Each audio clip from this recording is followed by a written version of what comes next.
What's up guys, how y'all doing? Cosmic Carry here, bringing you another World of Tanks video, and today I shall be showcasing a gameplay in my T26 E4, the Super Pershing Premium Tier 8 American Medium, and it is anything but that. It is in no way, shape or form a medium tank. It is most definitely the size of a medium because it is the Pershing after all, but don't be fooled at all in any way, shape whatsoever. This is a heavy tank, you know. It has a god-awful engine, and because of that it is slow. But anyhow, the Super Pershing, I've had this tank. I had this tank when it was one of the first premiums that I purchased. I think I purchased this. There were two tanks that I purchased back in the day, a long time ago, in the galaxy far away, which was the Jagdtiger 88 and the Super Pershing, and both of them I ended up selling like the fool that I was because I hated the Jagdtiger 88 and I could not master it. I could not figure it out, and we're talking like over a year ago, easy, a year and then some, and I sold it, you know, due to frustration. Super Pershing, exactly the same thing, but I sold it due to, I'd say it was the speed and the poor performance. I can't really remember. I just remembered I needed some silver. I said, yep, Super Pershing, you can go, buddy. I don't need you. I can't stand you. Recently, you know, I need an American Premium, you know, to help train my crews. I don't have one single American Premium tank, and I've been retraining, trying to reacquire my Sixth Sense. Got a brand new crew in my M48 pattern, and also there's the M46 pattern. So all these, you know, there's a lot of keepers in the American line, most definitely. Like with the Soviets, I think I have 6 or 7 premium tanks, so we're good to go there. And with the Germans as well, you know, no problemo. But Americans, I don't know, it's just never had, you know, a consistent premium tank. T-34, I don't know about the you know, slow tank plus long reload on a premium tank, because with premium tanks you're going to be playing in them a ton, over and over again, so you have to really like the tank. I'm sure that tank is fantastic and it's amazing, but I had the choice between this tank and the T-34. I think it's the T-34, and I mean, this tank, I have no clue why, but it's 7,200 gold and it's at tier 8. You know, that's really low for a tier 8 premium. So I went ahead and repurchased the thing, and I read up on my reviews, etc, and I'm happy to say that, in my opinion now, and it's really strange, this is a fantastic tank. It's such a keeper. It's so much fun. I would never consider selling this unless it was me a year ago when I didn't know anything. And I absolutely love this tank. It is a buttload of fun. It is 100% a buttload of fun. So it's basically the Pershing with a bunch of spaced armor. It has a 90mm. He has this incredible gun mantle, and it's a big, strong, heavy tank. Think of it as that. And with this really decent 90mm mounted on the thing, and aim time 2.3, accuracy 0.38, which is not that great, which means you have to, you know, be medium or close. Rate of fire pretty decent, 7.32. It is completely let down by the lack of penetration, which is 170, which is unbelievably low at tier 8, you know, 170. But the fact of the matter is, this is a premium, so you get additional XP and additional silver. In other words, you can compensate for the fact that it has such low penetration by loading premium. The premium is APCR, and it is 258. Now let me tell you, 258 a pen at tier 8, and keep in mind I don't see any tier 10s, is godlike. It's as simple as that, and you feel so guilty playing in this tank when you load up the premium shells. But it's weird because a lot of people out there say don't spam premiums, and I completely agree, apart from if I'm in my Death Star, which you know, and even the Death Star is debatable, because when you load premiums, if you have a bad game, you're gonna lose 30-40k silver, so you're punished for spamming hash, even though you can't really spam hash in a Death Star because you only get 12 shells. But the fact of the matter is, if this tank didn't have such low pen, you wouldn't feel the need to load premium. And because it does have such low pen with the standard shells, a lot of times you're simply forced to use premiums. And whenever I'm loading premiums, it's not because I want to spam the shells or anything like that. It's simply because my standard shells are just not doing the job. You know, 170. Imagine 170 in a tier 9 game. I mean, it's absolutely ridiculous. So you just, a lot of times you're forced to load them up, and I do find myself every once in a while kind of loading into the game, and I do load up premiums, you know, just to put a bit of hurt on the enemy in the initial stages, you know, on that flank, just in case, to give myself and my team a bit of an edge, a bit of a head start, and it does help. You just can't help it, but I try not to. I truly try not to. But there is, you know, it's such a unique tank, and with this tank, it's one of those unique tanks where it's not so much about the tank, it's more about the shells. Again, like the Death Star, it's, you know, the Death Star sucks. It's all about the shells, and with this tank, playing in this tank, what makes it special is it's those premium shells, you know, and you can 100% afford to load them up. I don't think I've lost any money in this tank, period. You know, regardless of whether it was a victory or defeat or anything like that, you know, I always, you know, I don't really need premium here.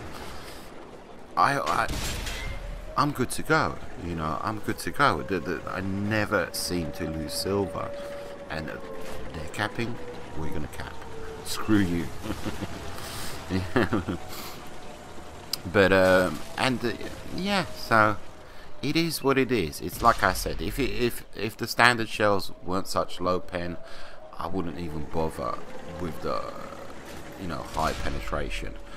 Because I'm sure I've got a buttload of tanks where the premium shells are really high when it comes to penetration. Only I just don't use them. I simply just don't use them because I don't think it's fair, I don't think it's right, and I only pull them out on certain occasions and use them on special occasions when, you know, times are desperate and it's the end stages of the battle and somebody needs to be taken out. But the fact of the matter is, with this tank, the standard shells just don't do nothing. You really do get sick and tired of just bouncing, and you're just forced to load up the premiums. There's such I can't think of any other tank where it's, you know, 100 millimeters difference between. I think it's almost 100. No. Yeah, it's about 90. So anyhow, so it's a fantastic tank. It is 100% very decent tank. Hull down, and I think I load premiums here straight away from the get-go. Like I said, to give our team a bit of an advantage. So pretty decent game here. Let's do some commentating. As usual, you know, with this tank, I consider it a heavy. 100%, it is a heavy. So what do heavies do on red side? They go to the flank, you know, on the eastern side. 100%. That's what I'm gonna do. Thank you for the push there, sir. 100%, Mr. Danny Super. Nice, look at that speed. But this tank is very slow. Uphill, you're gonna struggle, and yeah, that is one of the negatives. But you just get into a nice hold down position. The weak points on this tank is the main one is the little machine gun on top, and you aim for that, you're gonna pen, no problemo. So, and of course the sides, etc. That goes without saying. But the little, it looks like a double-barreled machine gun cannon or something, and nice pen there, and nothing. Oh, the ST-81, soft, rubbery, spongy Japanese tank. But yeah, that little double-barreled machine gun on top of the turret. That is where you shoot in order to pen 100%. Don't bother shooting at the spaced armor. Waste your time, etc. All that good stuff. Just aim for that little machine gun. I think I demonstrated that in the beginning of the video with the 1 hour of Comet gameplay. Absolutely. So Mr. IS-3 getting very ballsy there, gets taken out. Absolutely. So up here, always be aware of snipers in the back. Always be aware of snipers in the back. You cannot see what's up there. Keep an eye on what's going on in the background, and see if any shots are coming your way. If you see any shots, that means there's a sniper in the back. You know, he's hiding in a bush. That's where I would be. That's what I would be doing if I was in a TD. Always imagine yourself on the opposing team. Imagine yourself on the opposing spawning in. Where would you go if you were in a TD? You know, where would you go if you're in a medium, in a heavy, etc. Pretty decent gun depression as well on this tank. That's another positive. You can see it has very nice bit of gun depression. Absolutely 100%. So we're currently losing 2-5. You know, can I pull this out the bag? Can we do this? And okay, we've picked up things a little bit. 4-5.